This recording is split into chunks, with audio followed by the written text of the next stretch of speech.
Hello, and this is Edward Caston for another edition of Making Happen. Tonight, I'm very pleased to have Rachel Rao from the Blades and Boards.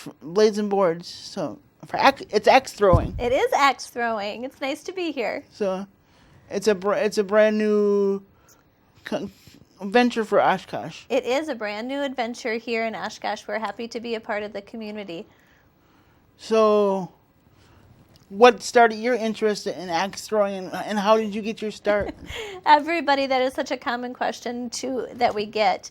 So our son is a senior in high school, and he has been throwing as a hobby his whole life. And so having sharp objects and throwing has been pretty common in our house. Okay. So then when we went out to Kansas City, as a family, we went to a facility similar to ours, and we had so much fun that we came home, did a lot of research, a lot of number crunching, and decided Wisconsin needed one of these as well. Mm-hmm.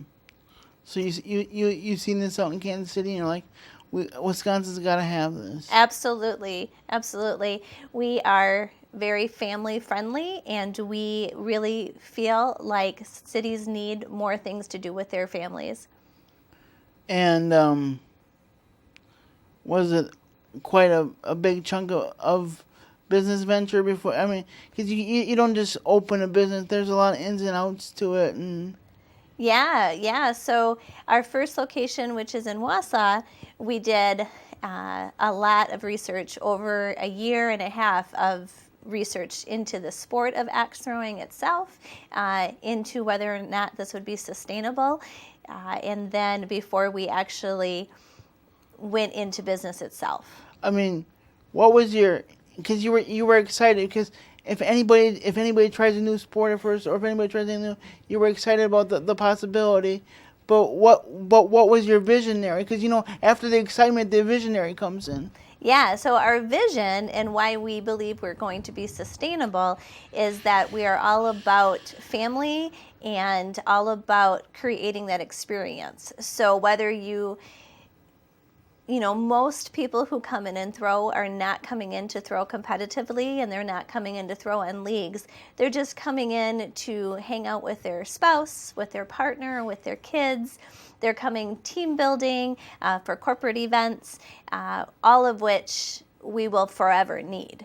I was talking to one of my friends last night, and I told her I was doing the show, and she's like, "Hey, that'd be a great date night, Exactly. So. Yes. And so that vision will always be there. We will always need a date night or a corporate retreat. Now, what's your vision for Wisconsin? How much do you want this thing to grow? So we are blessed and happy with our 2 facilities right now.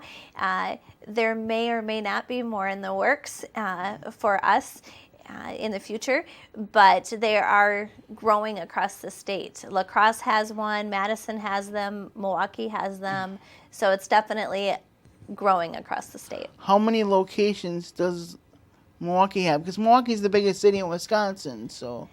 And I would only be guessing if I told you how many are in there. I specifically know of 2 for sure, but there could be more. Okay. And how proud are you, and how humbled are you to bring this to Oshkosh? Oh, like I said, I'm so excited. Oshkosh is really like a family-friendly city, and there's so much to do, and the people are incredible. So yeah, we're really excited to be part of the family here in Oshkosh. Do you want to hold up your prop here? Sure. The axe. Yeah, so this is our house axe, which you would have thrown when you came in to see us. Mm-hmm. So yeah, this is what we start everybody with, and if we need to change the weight, change the size, we have all sorts of different ones that people can try. No, Rachel, I put all my guests on the spot. I'm gonna put you on the spot. All right, we'll go with it. And see if you know this. But how many different types of axes are there? How many different types can a person throw? Oh my goodness. So I do not have any idea how many actual types of axes are out there, because there's so many. Okay. But you can pretty much throw any axe. And what's the And this is another question you might not know, but what's the weight of each axe? Like, is it heavy or? I mean, you guys have light ones and heavy ones, and Yeah, so this axe is 3 pounds. okay. And so then, yes, they change in weight, just like a bowling ball. What's your heaviest axe you have at the At the facility? Yep. This one. Your 3-pounder? Yep. Okay. The tomahawks and the other types of axes that we have are lighter than this. What do your customers like to throw? Do they like to throw the heaviest or the lightest, or does it just depend on the person? It depends on the person. What would you recommend for a first timer? I would recommend, if you're 12 or over, I would recommend starting with the house axe. Okay. Because this one is weighted to really just do the work for you. So once our axe masters teach you the technique behind it, this one will do the work for you. But if you're younger than 12, this one can get a little big and awkward and heavy, so I would start with something smaller. And what is the age limit that you can, like, what if a family wants to come in? What is the age limit that the youngest that they can throw? Yeah, so I don't have an age limit or a minimum age. As long as if they're under 18, they have to be with an adult, parent, guardian, that kind of thing. And they have to be old enough to listen and follow the rules. That can be hard for kids to do, Yeah, it can be. especially with a sharp object, and it can be dangerous. Absolutely, and safety is our number one priority. So when you come in, as you know, you get placed with an axe master, and they go through safety, and they teach technique, and then they stay with the groups, and they're watching how they throw and giving them tips to get better, and they're also quietly watching for safety and behavior so that everybody is always having a good time and safe. I kind of wanted to talk about the code of conduct because it talks about responsibility, respecting others and not using vulgar language. Yeah. Especially during tournaments and Yeah, stuff. absolutely. So you brought up what we call WADL, which is World Axe Throwing League. Yes. And we are super proud to be a part of that organization. They really love the sport of axe throwing, and they only want success and good things to come from everybody that enjoys the sport. So do you hold that even though it's a waddle thing, do you still hold those core values even though you're not doing league yet? Do you still hold those core values to every customer that comes in, because it's important? Absolutely, it is. People ask me if we're a bar, and I always make sure people understand that we are first and foremost an axe facility and that it's family friendly. So yes, if there's a group in the corner that is not being appropriate, we're going to let them know that we would love them to stay, but to please tone it down or change the language, because we want everyone having a good time. And I know that you serve drinks. We do serve beer and ciders, yet we are not, we don't have a full liquor license, so it's just beer.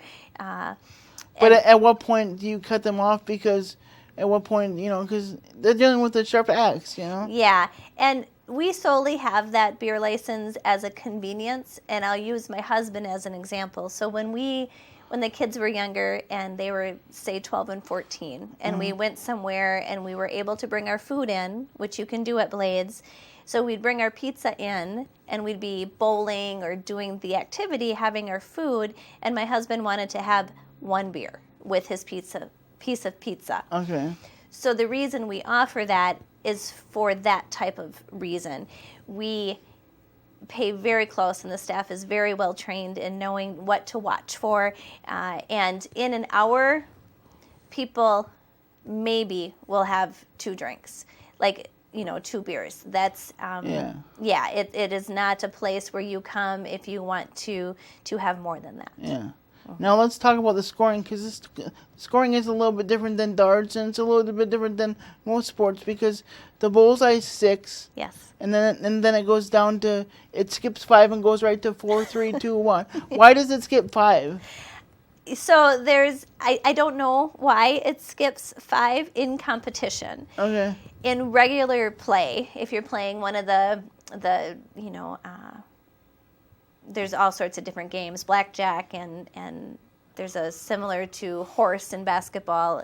So lots of different axe games you can play, of which the scoring goes 5, 4, 3, 2, 1. Oh, so it is normal then. Yes, only in competition league play do they make that bullseye worth 6. And in league play now, how many, is it like bowling where you get 2 balls per frame?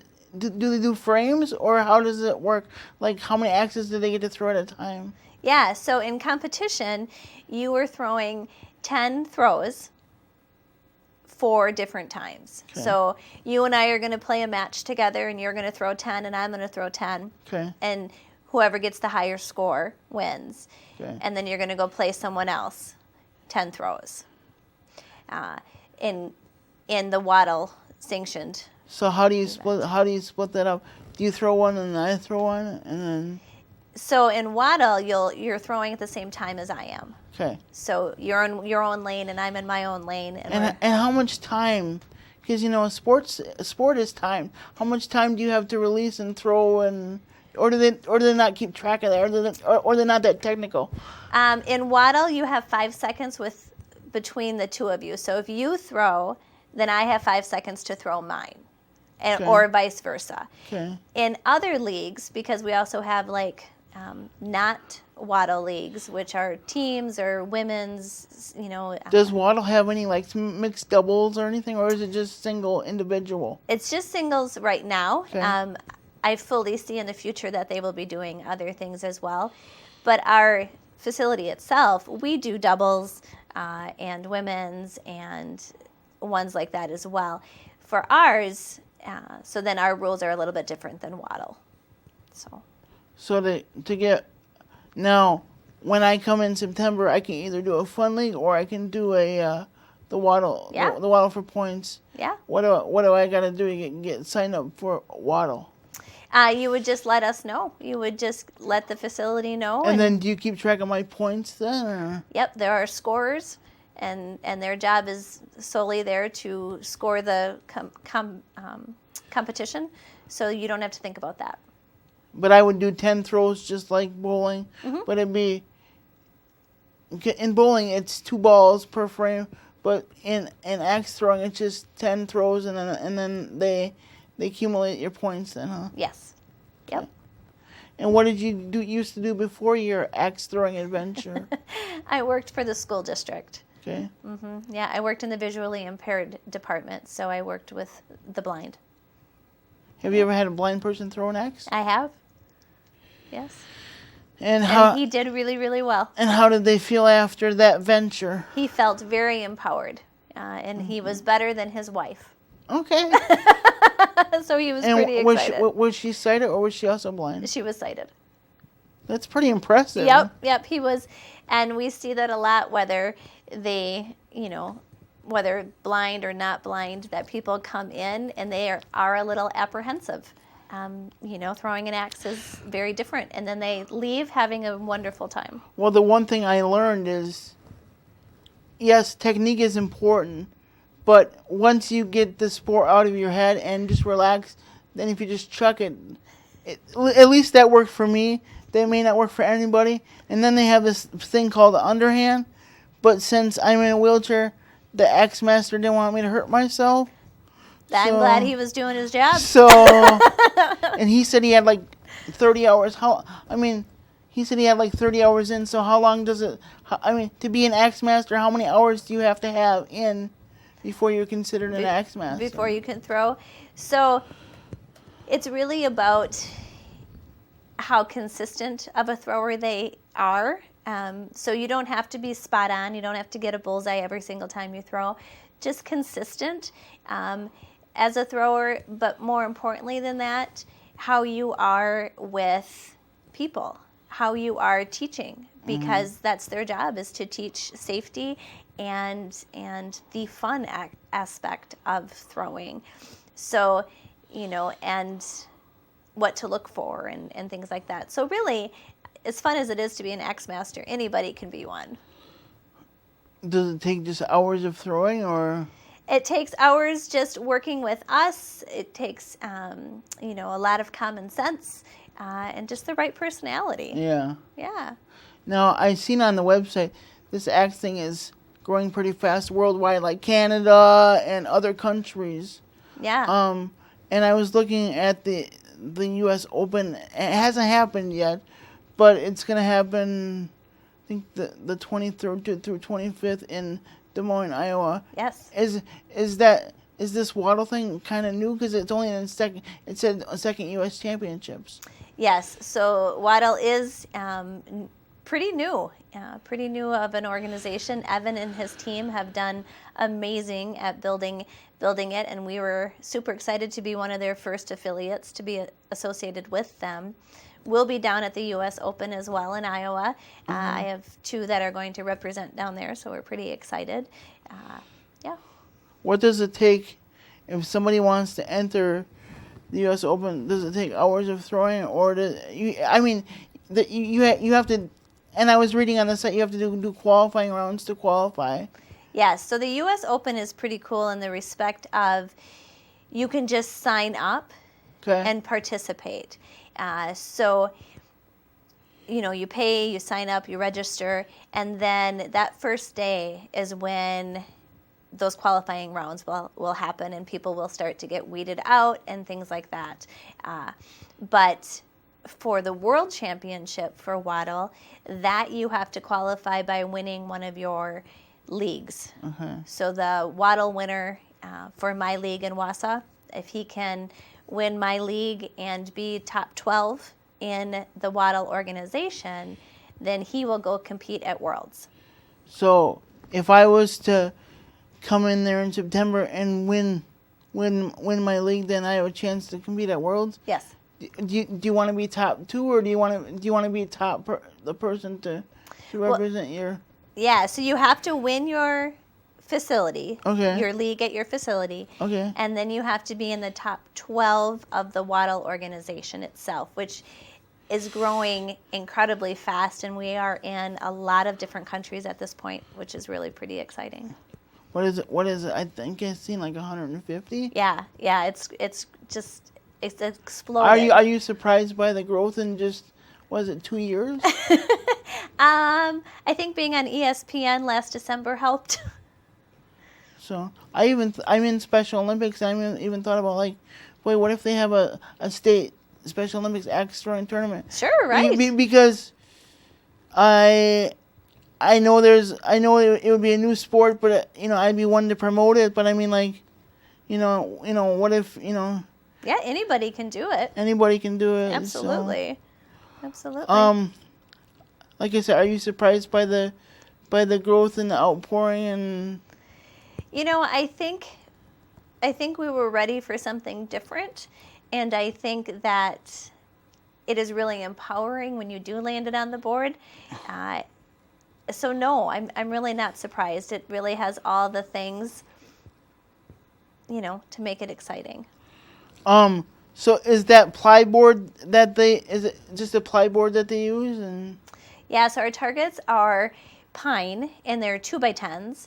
So we have the first layer of 2x10s, which has the target drawn on it, and then there's backer boards, so another 5 2x10s behind that, and then behind that, those two. Oh, so it's triple boarded? Oh, yes.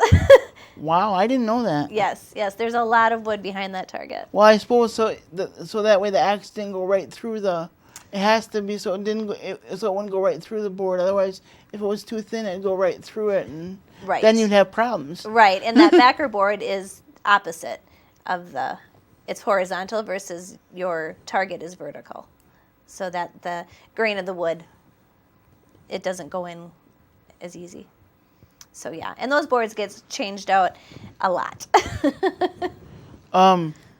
Could you ever see axe throwing in the regular Olympics? Eventually. Yeah, I think I could. Absolutely. I think there are already some competitors that are, that would be really cool to see. Maybe to have a United States team and. Right. So, what's your vision for the next 5-10 years for Wisconsin in general? I mean, I know I talked about this earlier, but like. how do you want every city to have one, or at least if they're big enough to have one? And Yeah, I think so. I think every city would, enjoy it. So yeah, the more the merrier. Absolutely.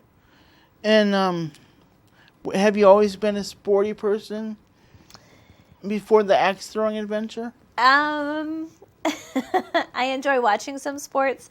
I'm not necessarily a very athletic person. Okay.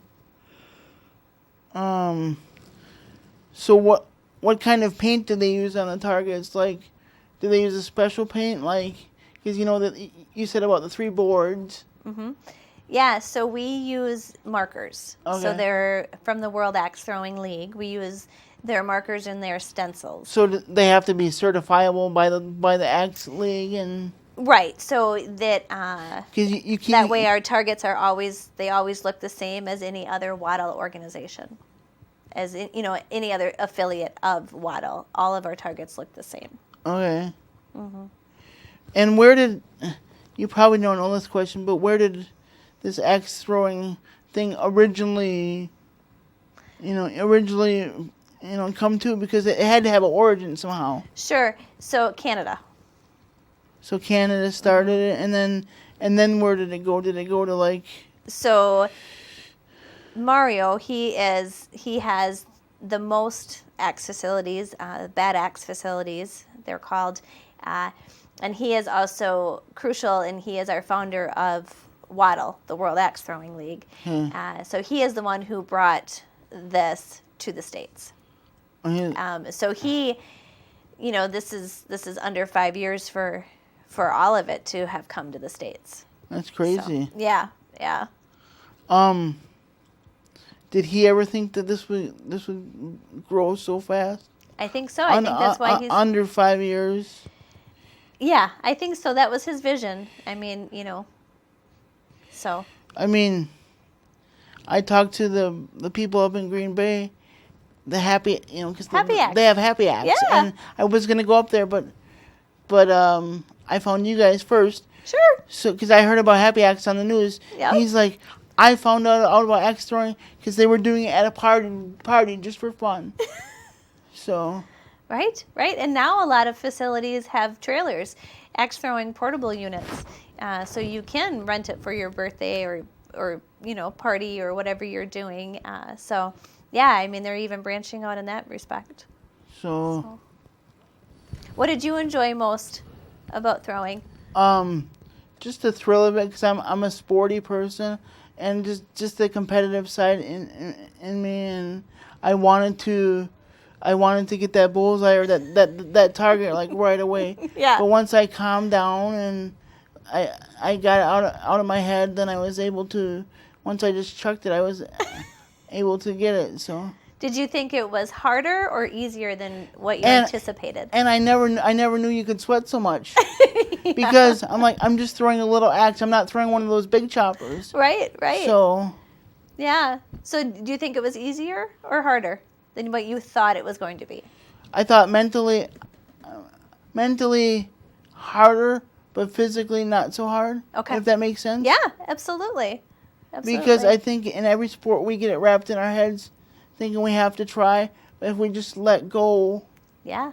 That's usually one of my bits of advice I give groups when I'm teaching them is, just relax. Most of us are not used to throwing sharp objects. So, let's just get comfortable first, with the axe. What's the oldest person in Wausau now? I'm putting you on the spot again. That's okay. That you've had throw an axe. Yeah, I know this. 92. And She was super successful, too. She was a rock star. And was she able, how did she feel after throwing? She loved it. She absolutely loved it. And her great-grandchildren were there, and it was a party that they were having at Wausau, and she just loved it. What's been the reception in Wausau and the feedback from Wausau so far? Yeah, so really well. They were super welcoming, and we grow every month. And yeah, the community has really been awesome in embracing us. So, and Wausau in Oshkosh has been amazing to work with. and so I feel the same warmth here. So. How many more countries do you think this will hit yet? Oh, I think we'll get one in every country. Think so? Yeah, yeah. I have made friends with some people in Poland that have one now as well. So, yeah, I think we'll be everywhere.